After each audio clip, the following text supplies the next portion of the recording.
बेलपत्र जब हम शिव जी को चढ़ाते हैं तो शंकर भगवान को चढ़ाते समय इस बेलपत्र की जो डंडी होती है, जब हम भगवान देवाधिदेव महादेव को समर्पित करते हैं तो डंडी का भाग आपकी विपरीत दिशा में होता है।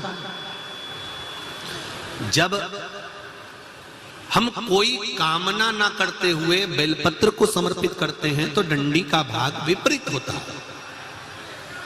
पर जब हमारी कोई कामना होती है, हम कुछ भगवान से अगर लेना चाहते हैं, मांगना चाहते हैं, भगवान से हम कुछ कहना चाहते हैं, तो ये बेलपत्री की डंडी का मुख अशोक सुंदरी की ओर हो जाता है। कहां कर देते हैं फिर इस डंडी को? जम के बोलो जरा। मतलब ये शिवलिंग से जहां जल धारा जल बह रहा है, फिर जब हम शंकर के शिवलिंग पर बेलपत्र चढ़ाते हैं तो डंडी का मुख अशोक सुंदरी की ओर कर देते हैं। जब हमारी कोई कामना होती है तब,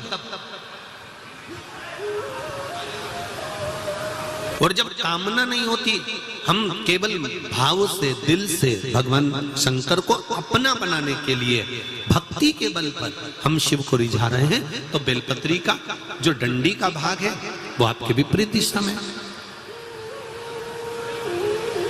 अब ध्यान देना जरा। तीसरा,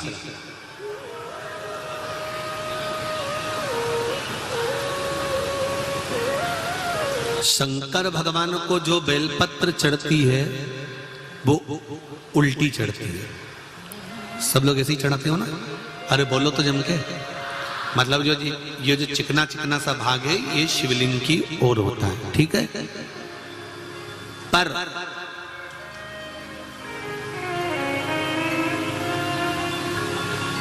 जब नंदी को बेलपत्र चढ़ती है, जब नंदीश्वर को बेलपत्र चढ़ती है, तो वो बेलपत्र उल्टी नहीं चढ़ती, वो बेलपत्र सीधी चढ़ती है। कारण, उसका क्या कारण होता है? आसन के ऊपर कोई बैठ रहा है तो आसन उल्टा बिछाओगे कि सीधा बिछाओगे? बोलो बोलो जम के। सीधा बिछाओगे ना? तो नंदी पर हम जब बेलपत्र चढ़ाते हैं तो बेलपत्र उल्टी नहीं चढ़ाना।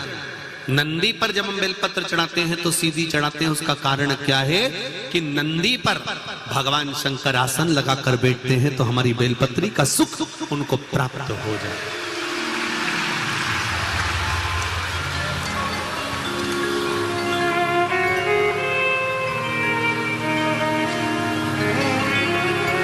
हमारी बेलपत्री का सुख भगवान शंकर जब उस पर विराजमान होए, आसन लगाए, उस पर बैठे, तो उसका फल हमको प्राप्त, उसका फल हमको मिले। 20 साल, 7 साल, 21 साल संतान नहीं हुई, आपने डॉक्टर को दिखा लिया, जगह जगह जाकर होया है। अब एक काम करो, सफेद आंकड़े की जड़ तुमरुका जी का नाम लेकर 21 बार शिव जी के मंदिर में शंकर जी पे से घुमाकर कमर में, उसी मंदिर में शंकर भगवान का शिवलिंग देखकर बांधो, रजस्वला धर्म के साथ में, और उसको कहकर बांधो, सारे डॉक्टरों के पास होकर आ गई हूं, तू ही बचा था। मैंने सारे सहारे छोड़ दिए, बस तेरा सहारा सब छोड़ दिए, अब कुछ नहीं बचा, अब केवल तू बचा है। और मेरा विश्वास कहता है कि तू जब सारी दुनिया का सुख दे सकता है, लक्ष्मी जी की गोद में गणेश दे सकता है, तो क्या मेरी गोदी नहीं भर सकता है? मेरा विश्वास कहता है कि तू ही देगा और तेरे दरबार से ही मिलेगा और कहीं नहीं, कहीं नहीं।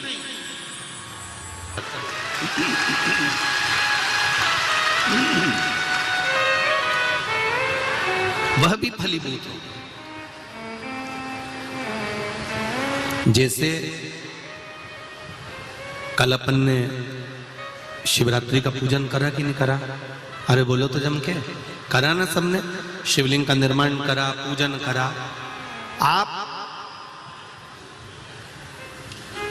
365 दिन पार्थिव शिवलिंग का निर्माण करोगे, सावन महीने में पार्थिव शिवलिंग का निर्माण करोगे, पर जितनी बार भी आप पार्थिव शिवलिंग का निर्माण करोगे तो सूर्य अस्त होने से पहले पार्थिव शिवलिंग का विसर्जन आपको करना पड़ेगा।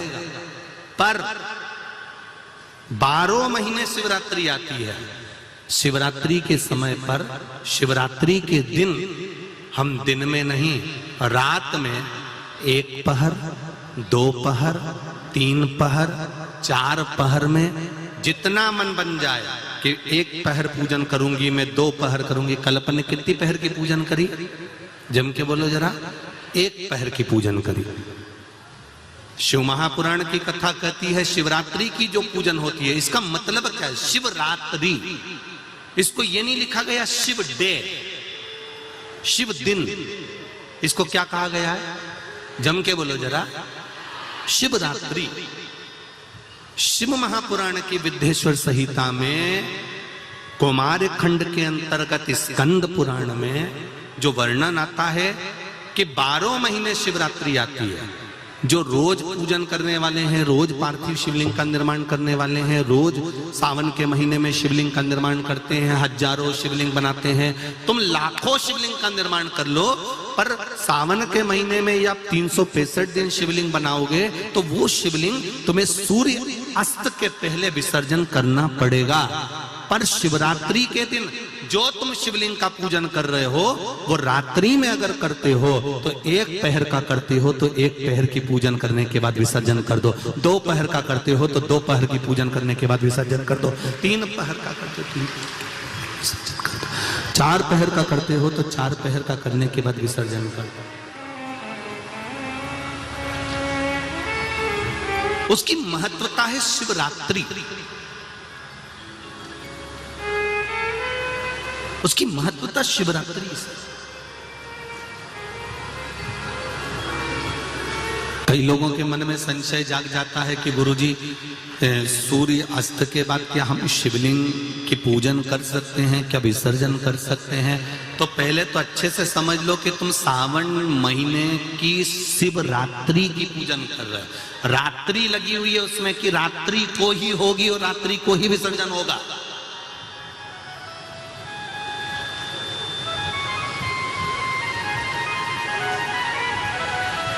और जो नी पढ़ा लिखा हो तो गीता प्रेस गोरखपुर की जो पंडित प्रदीप मिश्रा जी पोथी पढ़ते हैं उसको लिया,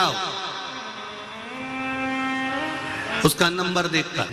पर शिवरात्रि की पूजन करें तो रात्रि को भी शिवलिंग का निर्माण कर पार्थिव पूजन करने के बाद हम बाबा देवाधिदेव महादेव से रात भर चाहे तो 1 पहर, चाहे तो 2 पहर, चाहे तो 3 पहर, चाहे तो 4 पहर, कैसा भी पूजन कर सकते हैं।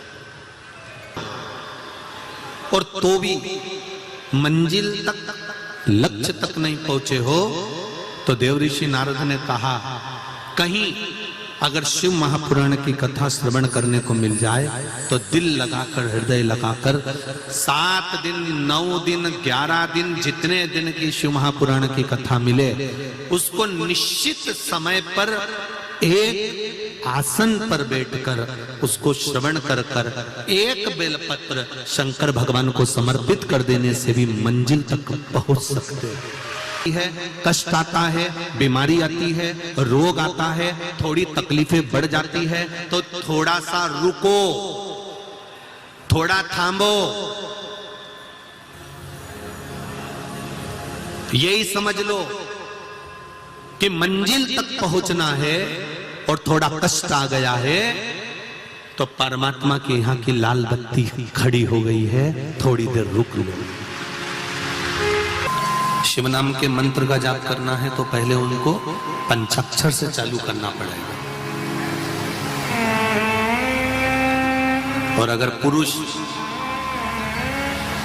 भगवान शिव के मंत्र का जाप कर रहा है तो उसको षडाक्षर से चालू करना पड़ेगा। समझ लेना जरा अच्छे से एक बार हो, जिससे हमारे से कोई गलती ना हो जीवन में।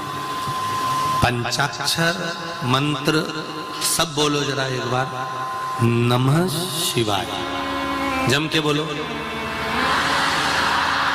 ठीक है। अब माताएं जब मंत्र का जाप करती हैं तो यहां से चालू करती हैं, जो अभी आपने बोला। पुरुष जब भगवान शिव के मंत्र का जाप करता है तो षडाक्षर मंत्र से चालू करता है, ओम नमः शिवाय। माताएं जब भी चालू करेंगी, नमः शिवाय, ओम नमः शिवाय, नमः शिवाय, ओम नमः शिवाय। अब पुरुष करेगा कैसे? ओम नमः शिवाय, ओम नमः शिवाय, नमः शिवाय, ओम नमः शिवाय।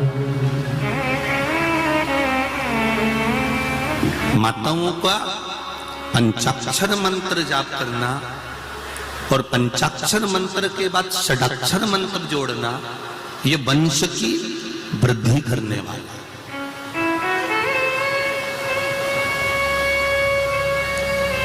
एक और बात अच्छे से समझ लो,